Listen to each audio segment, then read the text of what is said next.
શું તમે બી એ કેટેગરીના ડૉક્ટર છો જે વારે ઘડી દવાઓ ચેન્જ કરીને થાકી ગયું છે અને રિઝલ્ટ મળતું નથી? કેમ આવું થાય છે? દર વખતે તમે પેશન્ટ આવે છે, 2 દિવસ આરામ થાય ને પાછું જેવું હતું ને એવું થયું, બરાબર? તો આપણે જાણીશું ડૉક્ટર એ અને ડૉક્ટર બીના એક્ઝામ્પલથી.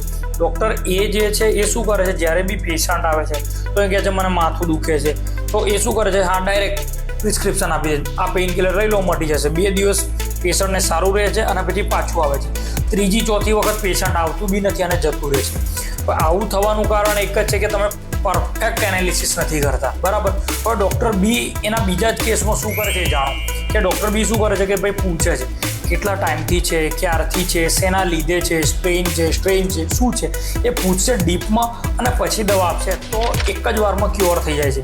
તો તમે જોયું કે બેઉમાં કેટલો તફાવત છે. તમે ખાલી સિમ્ટમ જોઈને ટ્રીટ કરશો ક્યારે બી પેશન્ટને ક્યોર નહીં મળે. તમારે જો ક્યોર કરવું હશે તો તમારે એના સિમ્ટમ્સ લેવા પડશે, થોડું ક્લિનિકલ થિંકિંગ વધારવું પડશે, બરાબર છે? તો તમે થોડું ક્લિનિકલ થિંકિંગ વધારો અને આ વિડીયો જો તમને સારો લાગ્યો તો લાઇક, શેર અને સબસ્ક્રાઈબ કરો અને બીજા વિડીયો મારા આવા જોવા માટે ફોલો કરો. ચાલો.